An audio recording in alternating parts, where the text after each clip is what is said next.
Una guerra de los espías, Fernando, que recogemos de la semana pasada con un protagonista, un espía llamado Abel, cuya historia era verdaderamente singular y extraordinaria, que podemos recuperar brevemente para llevar a la segunda parte de este episodio, que es monumentalmente importante. Efectivamente, dejábamos la semana pasada a Abel, el que se había visto claramente que era un auténtico maestro del espionaje ruso, que había estado infiltrado en Estados Unidos sin ningún tipo de problema, y que al final había sido descubierto, había sido juzgado y había sido condenado a 30 años de prisión. Pero ya habíamos terminado diciendo que su futuro sería otro bien distinto. Cuando Abel llevaba 2 años en prisión, en mayo de 1960, el piloto norteamericano Gary Powers fue capturado en la Unión Soviética, cerca de una base de cohetes antiaéreos, cuando iba en un avión fotografiando todas las zonas de los cohetes antiaéreos. Power fue juzgado pocos meses después y posteriormente condenado a 10 años de prisión. Una pena relativamente pequeña si le comparamos con Abel, y relativamente alta si tenemos en cuenta que Power era lo que se llama un espía de segundo orden. Los rusos se portaron tan bien con él, sorpresivamente, que incluso permitieron al poco tiempo de ser detenido que fueran a visitarle su mujer y sus padres. Extraño. Al regreso del viaje a la Unión Soviética, el padre de Powers escribió una carta a Abel, insinuándole la posibilidad de que pudiera producirse un intercambio de espías entre Abel y su hijo. Esto era extraño. Nunca habían tenido lugar un intercambio de espías, y nunca había tenido lugar un intercambio de espías, Bruno, porque no existían los espías. Me explico.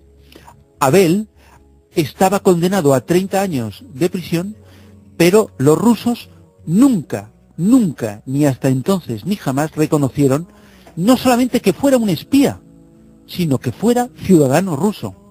Como contrapartida, a Power, que sí reconocieron que era americano, sin embargo, la CIA nunca reconoció que sobrevolaba un vuelo de la compañía.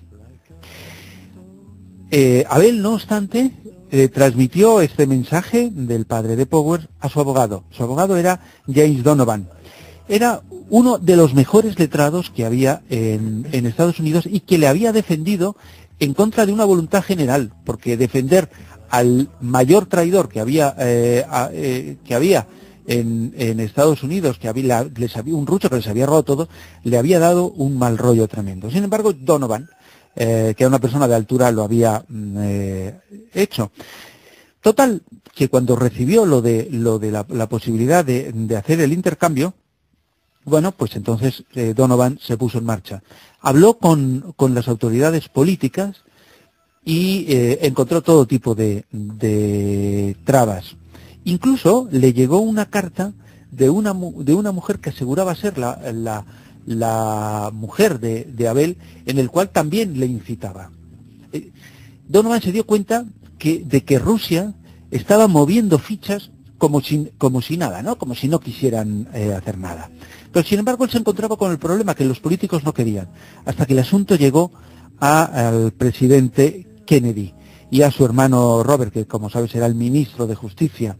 Bueno, los dos se mostraron abiertos a llevar a cabo la operación, e incluso lo que hicieron, para que no hubiera ninguna duda de su apoyo, fue nombrar a Donovan embajador sin cartera, con la única misión de negociar la libertad de Power y de otros 2 espías que estaban en poder de Rusia, Pryor y McKinnon. Donovan, ya armado con esa protección, celebró unas primeras reuniones de tanteos que fueron absolutamente dislocadas. Poco a poco fue recorriendo el camino hasta encontrarse en ese camino con un consejero de la embajada soviética, que ya llegó a un primer oferta. Cambiamos a Abel por Power. Entonces Donovan se dio cuenta de que les estaban timando. Porque Abel, que como vimos el sábado pasado era un espía de primer orden, no podía ser cambiado solamente por Power, que era un espía de tercera fila. Entonces exigió que fuera intercambiado por los tres. Tuvieron unos tiras y aflojas, negociaciones. Donovan aceptó ir a negociar a Alemania del Este, que ya sabes que en aquellos momentos estamos en las dos Alemanias divididas, que había que pasar todos los puntos Charlies y todas esas cosas que había de tanto que los hemos visto, ¿no? Bueno, pues tardaron meses y meses y meses, y un año después llegaron a un principio de acuerdo. Los rusos terminaron aceptando intercambiar 1-3, pero exigieron que el intercambio inicial fuera solamente el de Abel por Power. Y más adelante, en otros momentos, liberarían a los otros dos. Lo cual cumplieron, en algún caso, incluso más de un año después. Finalmente, el 10 de febrero, dos grupos se encontraron en el viejo puente dorado que une la zona oeste de Berlín con Potsdam. En el centro había una línea blanca. A cada lado de ella estaban rusos y americanos, estos últimos con Donovan al frente. Todos estaban como en las películas que tantas veces hemos visto de espías, todos con las manos en los bolsillos, nunca saber si llevan pistolas o no, los americanos con sombreros y los rusos con gorros de piel. Los dos espías llegaron cuando ya los grupos estaban formados y atravesaron las líneas.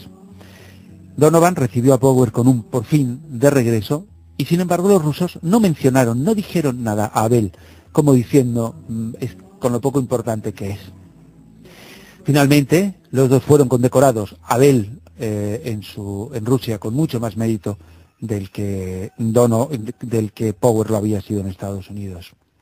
Por primera vez, ese día, 10 de febrero, dos agentes secretos detenidos en acción fueron intercambiados. Fue el primer intercambio de muchos otros que seguirían. Pero ese día pasó algo mucho más importante y algo más sorprendente. Estados Unidos y Rusia reconocieron la existencia de sus servicios secretos. Anda que no tardaron, Anda que no tardaron. También se cumple el aniversario dentro de unos días. De unos días, efectivamente. Porque estamos hablando del 10 de febrero. Fíjate, hemos empezado la semana que hablando viene.